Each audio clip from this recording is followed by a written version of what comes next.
Hi friends and followers, ఎలా ఉన్నారు? మనమంతా సంతోషంగా ఆరోగ్యంగా ఉండాలని, ఆ శంకు చక్రధరుని చల్లని చూపులు మన అందరిపైన ఉండాలని, మనం చేసే ప్రతి పనిలోనూ ఆ సాయినాథుడి కరుణా కటాక్షాలు, దివ్యానుగ్రహం మనకు ఎల్లప్పుడూ తోడుగా ఉండాలని మీ అందరి తరపున నేను కూడా బాబా గారిని కోరుకుంటున్నాను. ఫ్రెండ్స్, మన ఛానల్ ఎవరైనా ఫస్ట్ టైం చూస్తుంటే సబ్స్క్రైబ్ చేసుకొని ఒక లైక్ ఇవ్వండి. దానివలన మన సాయినాథుని వీడియోస్ సమస్యల్లో ఉన్న మరికొంతమంది సాయి బంధువులకు చేరతాయి. బాబాగారు మనతో చెప్పే ఆ దివ్య వాక్కులను వినటం వలన బాబాగారి దివ్య అనుగ్రహంతో పాటు మనసుకు సంతోషము, మనం కోరుకున్నవి నెరవేరతాయి అనే ఆనందంతో పాటు బాబాగారు మన కష్టకాలంలో మనతో పాటే ఉన్నారు అనే నమ్మకం కూడా కలుగుతుంది. మనం కోరుకున్నది పొందేలా బాబాగారు మనల్ని అనుగ్రహించి ఆశీర్వదిస్తూ మన నుంచి మన బాధను దూరం చేసేలా ఈరోజైతే బాబాగారు ఒక చక్కని సందేశాన్ని మనకు తెలియజేస్తున్నారు. బాబాగారు మనల్ని అనుగ్రహించి మన కష్టం తీరేలా మనకు సంతోషాన్ని కలిగించే ఆ సత్యవాక్కులను ఆ తండ్రి దివ్య అనుగ్రహంతోనే తెలుసుకుందాం. బాబాగారు మనతో చెబుతున్నారు, తల్లి, ఎంతో సంతోషంగా సాగిపోతున్న నీ జీవితంలో వచ్చిన ఈ కష్టం నీ నుంచి దూరం అవ్వబోతున్నది. చాలా త్వరలోనే నీ కుటుంబంలో నువ్వు కోరుకుంటున్న సంతోషం రాబోతున్నది. నన్ను నమ్ముకున్న నా బిడ్డల బాధలను నేను చూడలేను. మరి నువ్వు పడుతున్న ఈ కష్టం, నీ గుండెలను పిండేసే ఈ బాధను నేను ఎలా చూడగలను?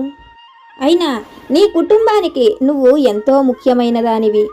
నీ నుంచి దూరమైన ఆ బంధం లాంటిది కాదు, అది నీ ప్రాణం. అవతల వారికి అది బంధంలాగా కూడా అనిపించలేదు. అందువలనే నువ్వు ఇన్ని సమస్యలను ఎదుర్కొంటున్నావు. కానీ తల్లి, ఆ బంధాన్ని నువ్వు ప్రాణం కంటే ఎక్కువగా భావిస్తున్నావు.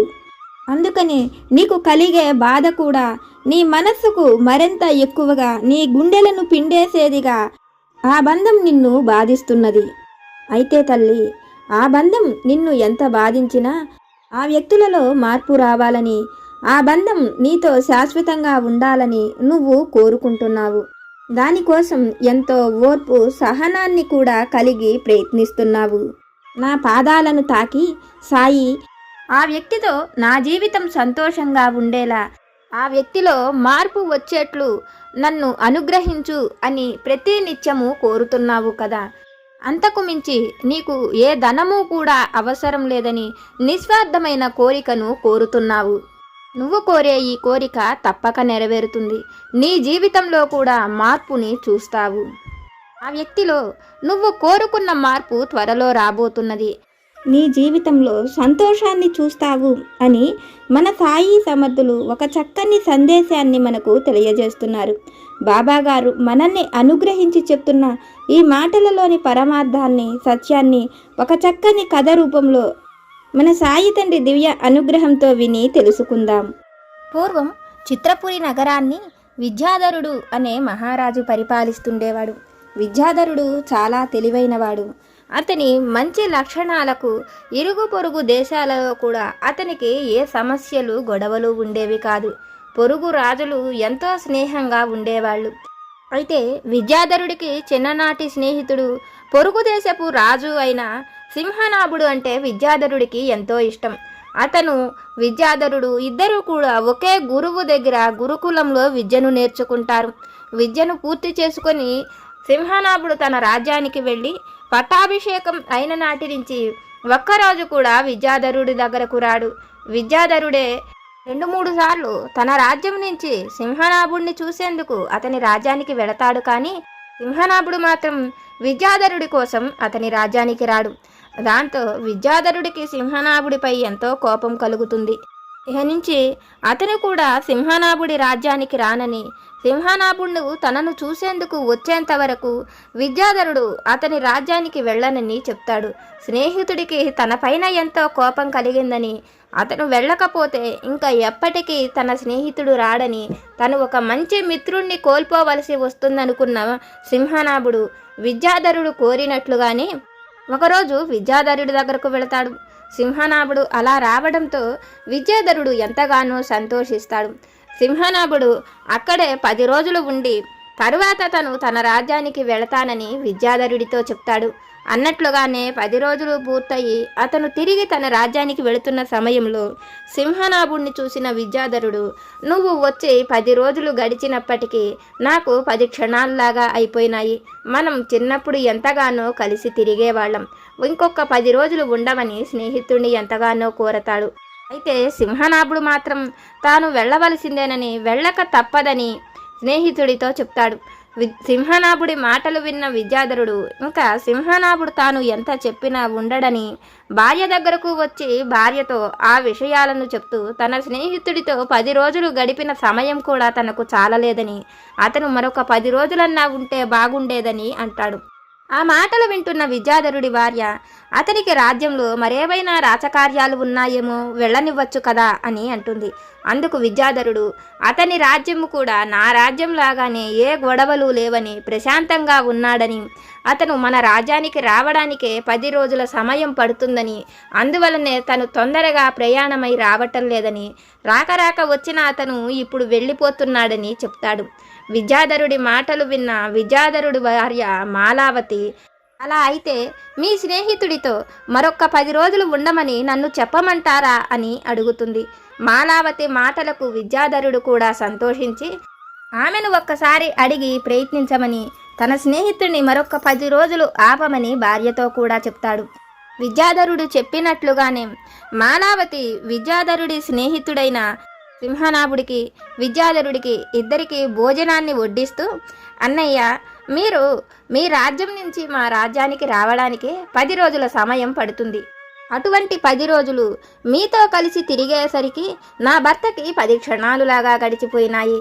నా భర్త పెళ్లి సమయంలో మీరు వచ్చారు, 10 ఏళ్ల తరువాత మళ్ళీ ఇప్పుడు వచ్చారని, ప్రయాణానికే 10 రోజులు పట్టే మన రాజ్యాల మధ్య రాకపోకలు జరగడం అంటే మన ఇళ్లల్లో ఏవైనా మంచి శుభకార్యాలు జరిగినప్పుడే ఇటువంటి రాకపోకలు జరుగుతాయని, మీరు ఇప్పుడు వెళితే మరెప్పటికి వస్తారో, నా భర్త మీతో మరొక్క 10 రోజులైనా సంతోషంగా గడపాలని కోరుకుంటున్నాడని, ఇంకొక 10 రోజులు ఉండమని అడుగుతుంది. మాలావతి మాటలు విన్న సింహనాభుడు కూడా ఆ రాజ్యం నుంచి అడవులను వాటిని దాటుకుని ఇక్కడి వరకు రావడానికి 10 రోజుల సమయం పడుతున్నమాట నిజమే కాబట్టి మరొక 10 రోజులు ఉండి తన స్నేహితుడితో సంతోషంగా కాలం గడిపితే తన స్నేహితుడు కూడా ఎంతో సంతోషిస్తాడనుకున్న సింహనాభుడు మాలావతి చెప్పిన మాటలు విని ఆమె భర్త కోరుకున్నట్లే మరొక 10 రోజులు అక్కడే ఉంటానని చెప్తాడు. ఆ మాటలకు విద్యాధరుడు కూడా ఎంతో సంతోషిస్తాడు. అయితే విద్యాధరుడి పక్కనే ఉండే కొంతమంది ఆంతరంగిక చెలికత్తెలు మిగిలిన వారంతా కూడా విద్యాధరుడు అడిగితే ఉండనివాడు విద్యాధరుడి భార్య అడిగితే ఉండడమేమిటి, మన మహారాణి మాలావతి ఎంతో అందగత్య, అట్లాగే మన మహారాజు కంటే కూడా సింహనాభుడు ఎంతో అందమైనవాడు, ఒకవేళ వాళ్ళ మధ్య ఎటువంటి సంబంధం ఉందో అని మిగిలిన వాళ్ళు గుసగుసలాడుకుంటూ ఉంటారు. ఆ మాటలు విన్న విద్యాధరుడికి తన భార్య పైన స్నేహితుడి పైన అనుమానం పెరుగుతుంది.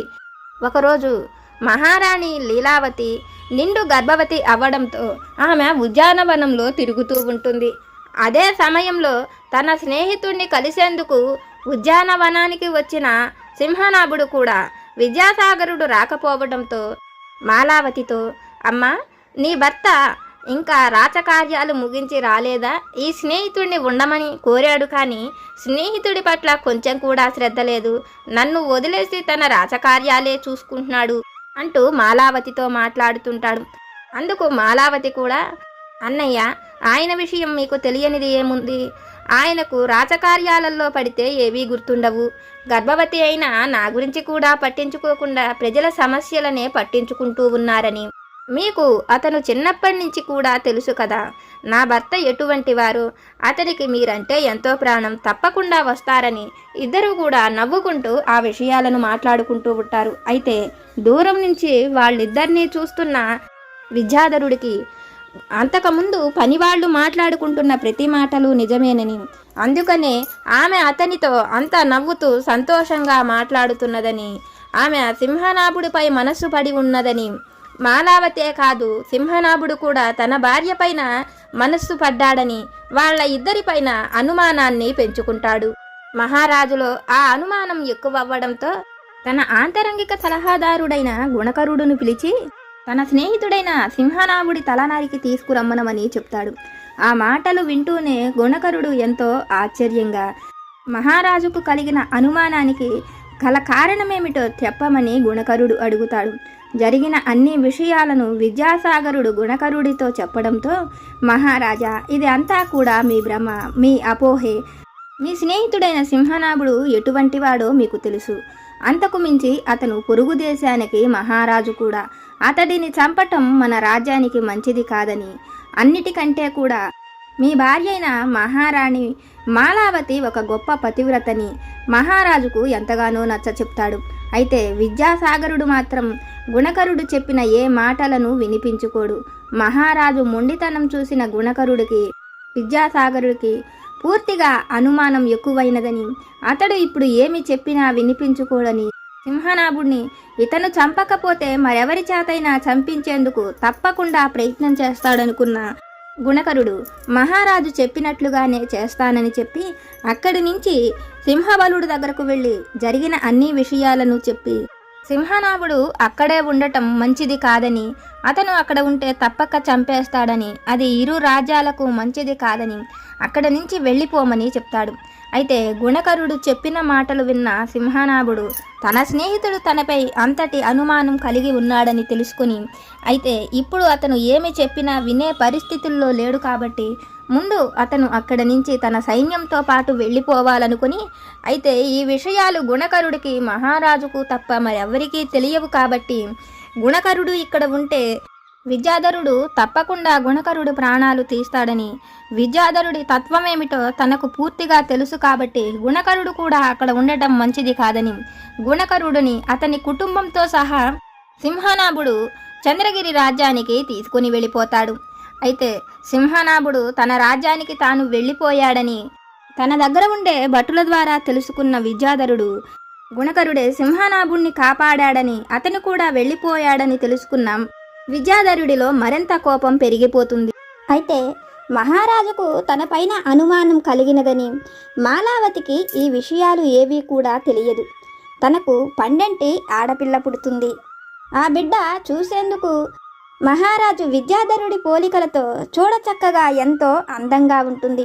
ఆ బిడ్డను చూసి మురిసిపోతున్న మాలావతితో ఆమె ప్రధాన దాసి అయిన శాంతిమతి మహారాణితో, అమ్మా, మీ బిడ్డ మహారాజు పోలికలతో చూడచక్కగా ఎంతో అందంగా పుట్టినది. ఈమెను మహారాజుకు చూపిస్తే మహారాజు ఎంతో సంతోషపడతాడని, ఆమెను అలంకరించి మహారాజుకు చూపిస్తానని ఆ పుట్టిన పసుకందుకు నగలను అలంకరించి పట్టు వస్త్రాలను కట్టి ఒక చిన్న యువరాణిలాగా తయారు చేసి ఆమెను తీసుకువెళ్ళి మహారాజుకు చూపిస్తుంది. ఆ బిడ్డను చూస్తున్న విద్యాధరుడుకు ఆ బిడ్డ తన పోలికలలో తన గుణాలతోనే ఉన్నది అనే ఆలోచనలను కూడా మర్చిపోయి మాలావతి పైన అతనికి ఉన్న అనుమానము, అతని స్నేహితుడి పైన ఉన్న అనుమానము అవే అతనికి గుర్తుకు వస్తుంటాయి.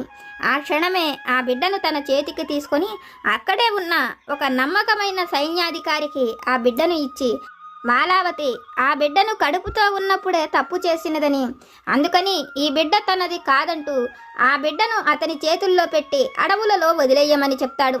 మహారాజు చెప్పినట్లే ఆ సైన్యాధికారి కూడా మహారాజుకు ఎంతో నమ్మకస్తుడు.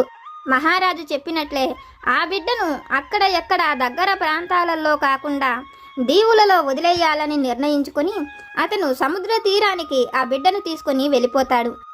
అయితే ఇదంతా చూస్తున్న శాంతిమతి మహారాజును ఆలోచిస్తున్నది, చేస్తున్న పనులు తప్పు అని తెలుసుకొని ఆ విషయాలను మాలావతికి చెప్పేందుకు వెళ్ళి ఆమెకు జరిగిన విషయాన్ని చెప్తుంది. మాలావతి పరిగెత్తుకుంటూ మహారాజు దగ్గరకు వచ్చి తన బిడ్డను తనకు ఇవ్వమని, తాను ఏ తప్పు చెయ్యలేదని, తన బిడ్డను తన నుంచి దూరం చెయ్యొద్దని ఎంతగానో ప్రాధేయపడుతుంది. అయితే మహారాజుకు మాత్రం మాలావతిపై ఏ మాత్రము కూడా కనికరం లేకుండా మాలావతిని కూడా నరికి చంపేయమని అక్కడ ఉండే 2 సైనికులకు చెప్తాడు. ఆ క్షణమే మాలావతి తనకు సహాయం చేసేవారు ఎవరూ లేరని దైవాన్ని స్మరించుకుంటూ ఉంటుంది. ఆ క్షణమే మహారాజుకు అక్కడ ఉన్న వారందరికీ కూడా ఆకాశవాణి వినిపిస్తుంది.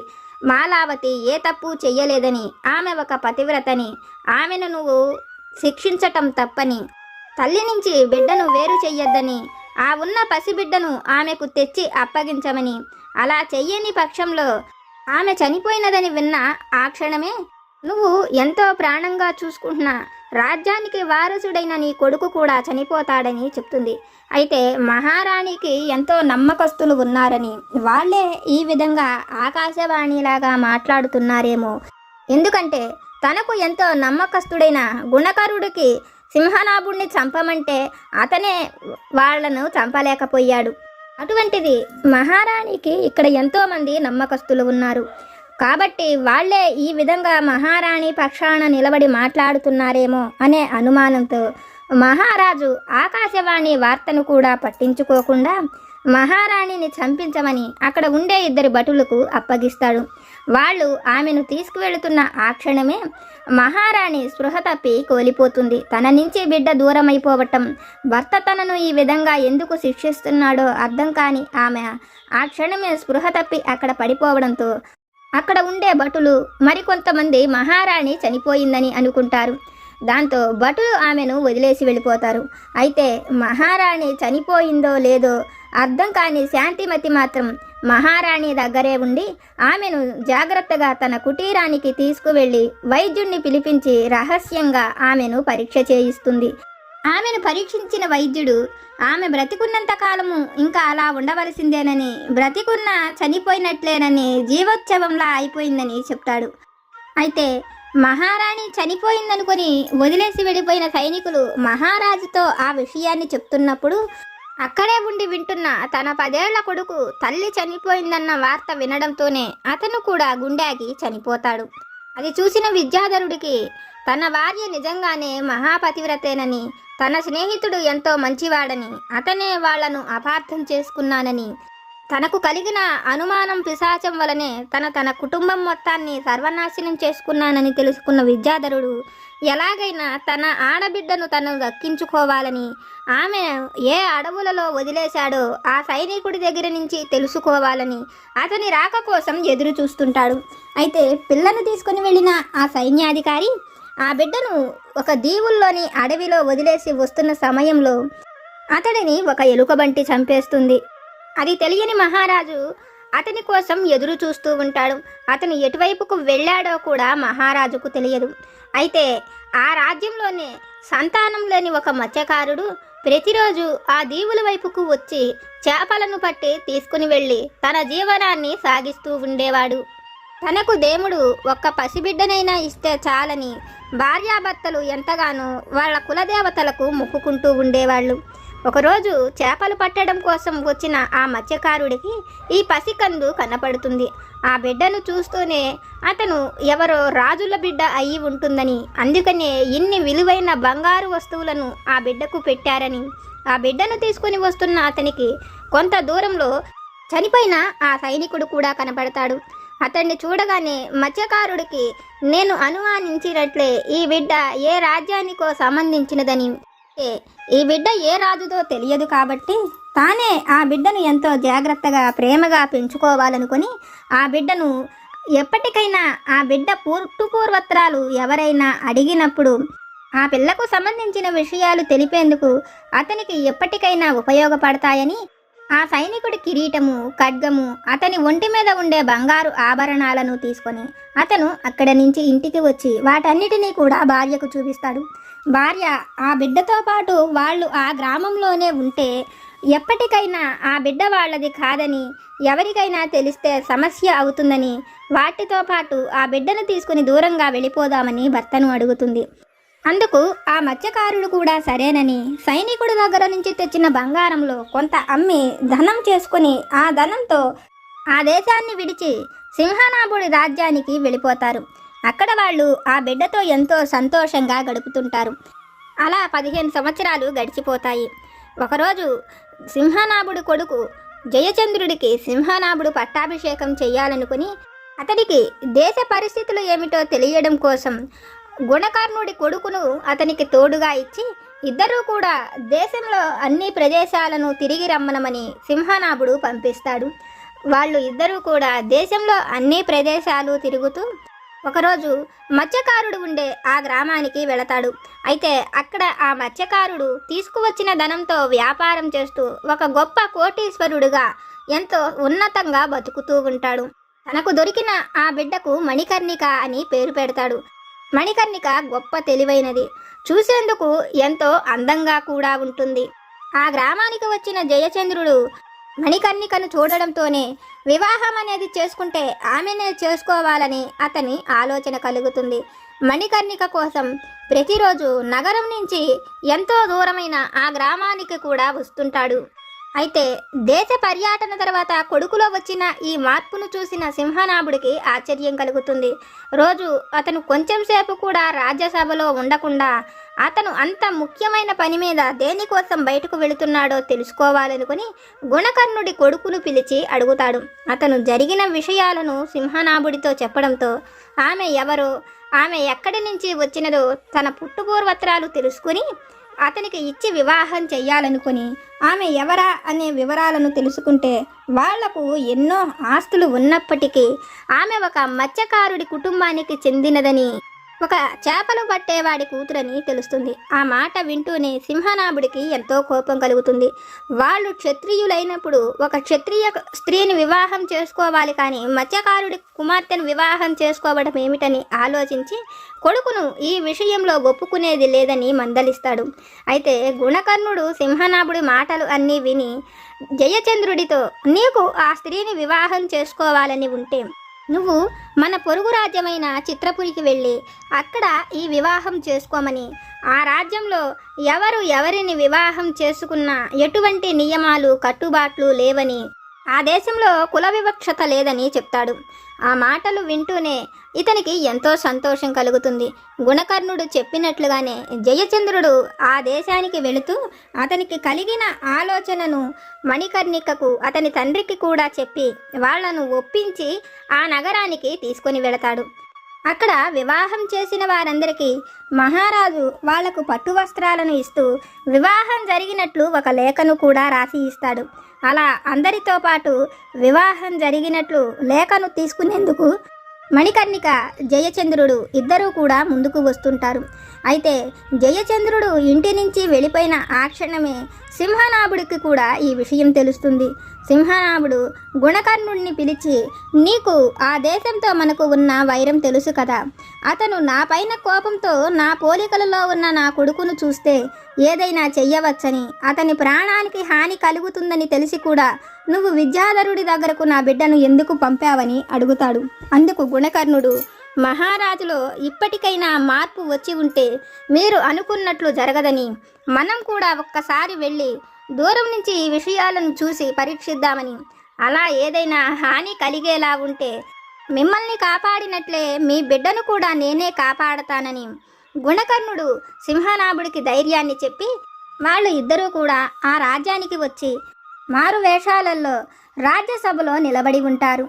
అక్కడ మారు వేషాలలో ఉన్న సింహనాభుడు దూరం నుంచి తన కొడుకు పక్కన నిలబడిన మణికర్ణికను చూస్తూ ఆమె అచ్చం విద్యాధరుడి పోలికలలో ఉన్నదని, విద్యాధరుడు కూతురు ఏమోనని వాళ్ళల్లో వాళ్ళు మాట్లాడుకుంటూ ఉంటారు. అయితే విద్యాధరుడి కూతురు అయితే ఆమె ఈ చేపలివాడి దగ్గర ఎలా ఉన్నది అని ఆలోచిస్తున్న సమయంలో సింహాసనం పైన కూర్చున్న విద్యాధరుడు పైకి లేచి గబగబా నడుచుకుంటూ వచ్చి సింహనాభుడి ఎదురుగా నిలబడి అతడిని కౌగలించుకుంటూ తాను చేసిన తప్పుకు క్షమించమని అడుగుతూ అతను సింహనాభుడిని గుర్తించానని సింహనాభుడితో మాట్లాడుతుంటాడు.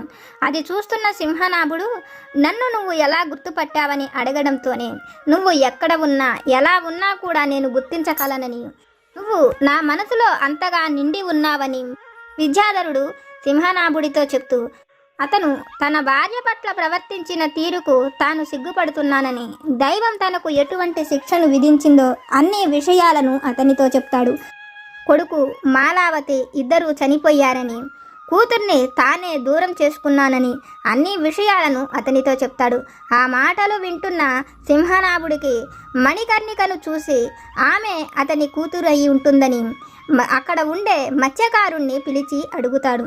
ఆమె తనకు పుట్టలేదని, దైవం వాళ్లకు అనుగ్రహించిన ప్రసాదంగా ఇన్ని రోజులు కూడా ఆ బిడ్డను వాళ్లతో పాటే పెంచుకున్నామని, ఆ బిడ్డ వాళ్లకు దొరికేటప్పుడు ఆ బిడ్డ ఒంటిపై ఉన్న నగలను, సైనికుడి కిరీటము, కత్తిని కూడా చూపిస్తాడు. అవి చూస్తున్న జయచంద్రుడికి ఆ నగలు తన భార్య లీలావతివేనని, ఆ బిడ్డ పుట్టినప్పుడు ఒంటిపైన వాటినే పెట్టారని, ఆ బిడ్డ తన కూతురేనని, తాను తప్పు చేసినప్పటికీ దైవం తనను క్షమించి తన బిడ్డను తనకు ఇచ్చిందని, ఆ బిడ్డను ఎంతో ప్రేమగా హత్తుకుంటూ, నీ తల్లిని చూపేందుకు నా దగ్గర ఒక్క చిత్రపటం కూడా ఆమెది లేదని, ఆమె మీద కోపంతో అన్నిటినీ తగలబెట్టిచ్చానని మహారాజు తన కూతురుతో చెప్తూ బాధపడుతుంటాడు. అయితే అక్కడే ఉన్న శాంతిమతి, మహారాజా, మా ఇంట మహారాణి శిల్పం ఒకటి ఉన్నదని, ఒకరోజు మహారాణిని చూసిన చిత్రకారుడు ఆ శిల్పాన్ని చెక్కి ఉంచాడని, అది తన ఇంటే ఉన్నదని చెప్తుంది. ఆ మాటలు వింటూనే శాంతిమతి చెప్పిన మాటలకు మహారాజు ఎంతో సంతోషించి ఆమెను చెక్కిన ఆ చిత్రాన్ని తానే తెచ్చుకుంటానని, తనకు ఎక్కడ ఉన్నదో చూపించమని శాంతిమతితో పాటు తన ఇంటికి వెళతాడు. ఆమె ఇంటికి వచ్చిన మహారాజుకు అక్కడ ఉన్న ఒక వస్తువును చూపిస్తూ ఈమె మాలావతి చిత్రమని చూపిస్తుంది.